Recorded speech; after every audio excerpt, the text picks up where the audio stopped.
data exchange with other information systems. Okay, which means there are so many information systems like your management information system, a manufacturing information system, marketing information system, human resource information system, and accounting information system. Okay, so there are various information systems. Let's see about the management information system. This information system helps the management to take up various decisions for their business organization. Okay, so it as I said, management information system is mainly for the levels of management to take up any decision in their business.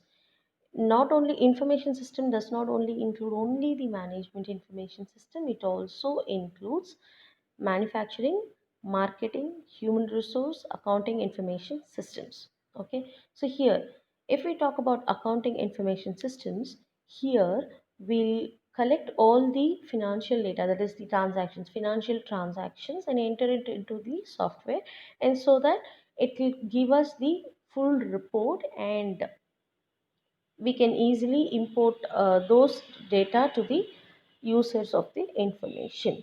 Okay, and also not only that, if we have to prepare this accounting information system, we need to know from the various information systems also, that is data from various information systems, which means if we have to prepare if we have to know about the financial transactions, in that case we are dependent on the manufacturing team, we are dependent on the sales team, we are dependent on the marketing team.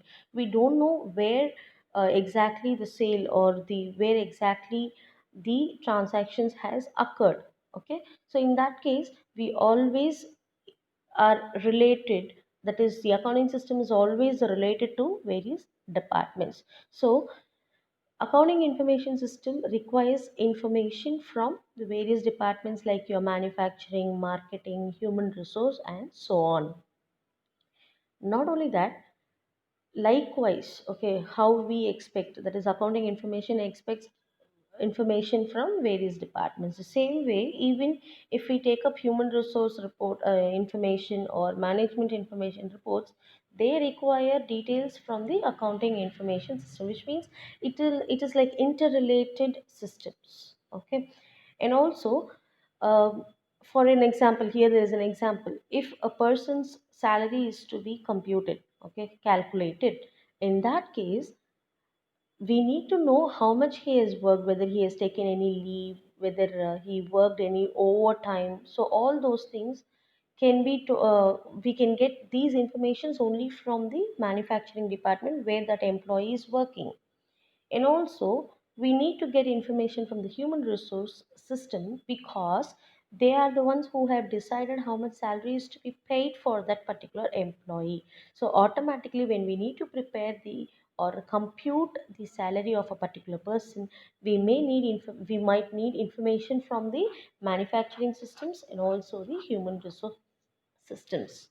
Okay, then application of computerized accounting system, and here we will be dealing with tally with the GST package. So tally, as we all know, is the most widely used accounting system, accounting software, and it is being used by various trades and also industries.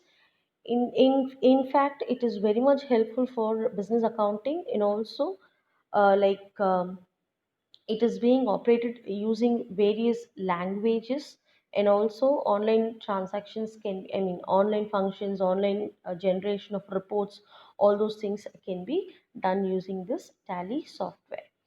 And in 2009 we got the tally updated into tally ERP 9. Okay, so this ERP 9 will actually maintain all the books of accounts, and also various types of vouchers also are being uh, recorded, which is like, we know, right, vouchers are the source documents for any business transaction. So we can take up any voucher related to the receipt or payment, sales, purchases, paying slip. Okay, all those things can be taken, all those reports can be taken through this tally ERP. And also, as we follow the double entry system of bookkeeping, the same system is being updated in this software also, which means when we enter any transaction, it will take up into the double entry system of bookkeeping. So as per we all know, in the year of 2019 we got the GST, that is calculation of goods and services tax. Okay, so that calculation also is it being included in the tally software.